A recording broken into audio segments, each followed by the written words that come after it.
natin ngayon ang mga bagay na maaari magpaswerte o magpamalas. Sit down! Ha? Ito ay ating mga pamahiin sa Pilipinas. Madali lang po pala, Mystica. Oo nga po. Gusto po namin yan. Very interesting. Mabuti naman. Chuchay? Po. Chuchay! Po.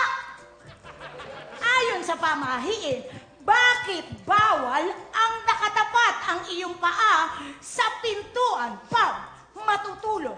Kasi po, susunduin daw po ng, at saka hihilahin yung paa ng mumo. Mali! Mali ka. Mali!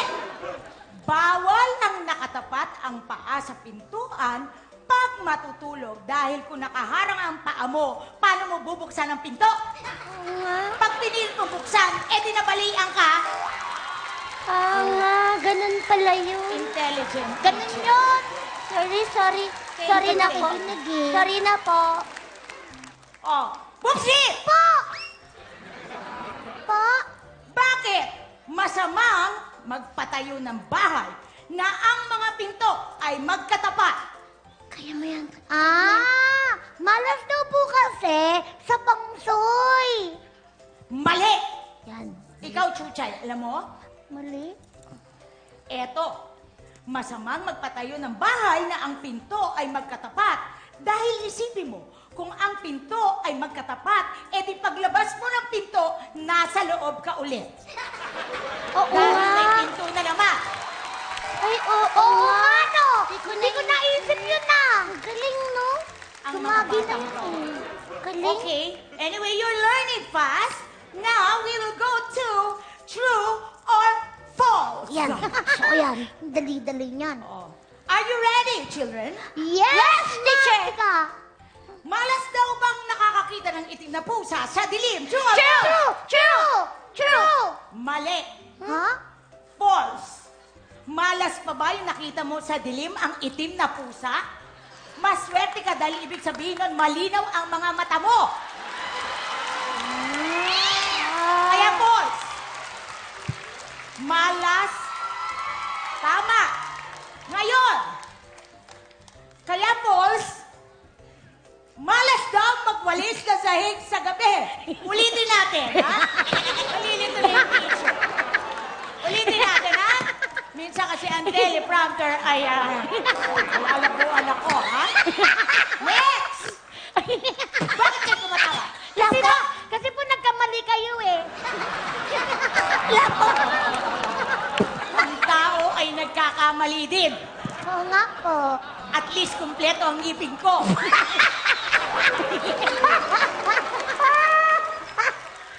Okay Eto. lang. Hindi Eto naman na. masakit. Eto na, ha? Malas daw magwalis ng sahig sa gabi. True or false? Sure po yan, Mystica. Sure na ko, promise. At bakit, Chuchay? Kasi po. Kasi ba? Si Yaya po. Busy ako. Kasi po. Teacher Tika, listen Okay. po, listen po. Yes, I will listen, Pastor. Kasi po si Yaya po, nipagalitan ng mami ko nung isang araw. Niwalis niya yung sahig sa gabi. Kasi lalong dumumi. Ha? Winalis na nga yung sahig niyo tapos dumumi pa? Oo nga, kasi nga yung sahig namin. Ano ka ba, di ba rich kami? Oh. Yung bahay namin may carpets. Carpet? Oo. Tapos yung ginamit ni Yaya, walis tambo.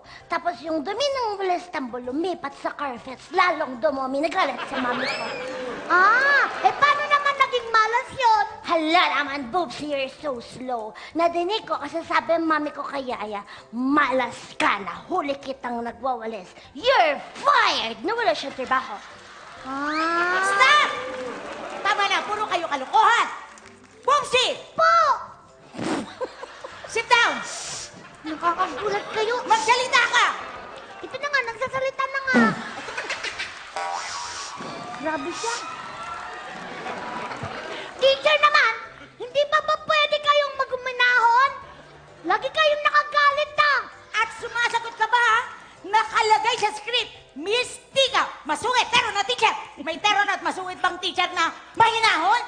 Oops, wala nga. Wala po. Okay, very well, let us proceed. True or false? Malas ang pagsusukat ng wedding gown bago ang kasal. True or false? True! True po yan! True! False yun! False yun! True, Sige. false yun! Kasi po, dapat hindi dapat ako din. Yan ang sinasabi ko, ha? Yan ang sinasabi ko. Dapat kasi talagang isinusukat muna ang gown bago ikasal para ma-sure kung kasya o hindi. Yan ang tinatawag na karma. Ha? Chuchay! Tingnan niyo, teacher, ha? Tingnan Magaling niyo, si Chuchay, Bubsy, ha? Hindi ako makakamali, Ako, teacher, true. Okay, very good, Chuchay. True ang sagot ko, teacher. Kasi Bakit? malas po pag isinukat yung gown bago yung araw ng kasal. Ha? Ipaliwanag mo ang sagot mo, Chuchay.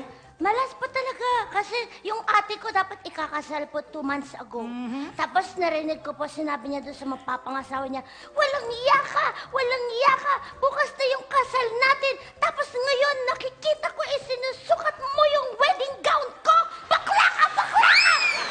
Ayun, hindi po natuloy yung kasal. Tapos, ang laki pa naman ang gastos nila. Oo nga, no? Malas nga. In fairness, ha, Chuchay, meron kang point dyan. Po. Pero hindi pa tayo tapos. Boopsy! Po! Totoo bang masamang matulog ng basa ang buhok? Kaya mo yan. Nako, Ma'am Mystica! Hindi lang masama, malas din. Bakit mo nasabi yan, Boopsy? Ipaliwanag mo. Kasi po, si Mami, pagkatapos niya maligo, pumunta agad sa kwarto, basang-basa ang buhok niya. Tapos umiga siya. Tapos biglang pumasok si Daddy. Oo, kinausap niya yung mami ko. Sabi niya, ang bango-bango mo. Basang-basa ang buhok mo. Mamaya ka sa akin. Patay ka sa akin. O diba, binantaan niya yung mami ko. Masama yun. Hoy, huwag mo ituloy yung kwento mo. Tanghalin tapat, baka may SPG tayo. Hoy, Ma'am Mystica, masama yun, di ba nagbabanta? Pag ikaw naligo ka ba sa buhok mo, ala, babanta, patay ka daw sa Enough! Stop! Sit down! Masama yung nagbabanta.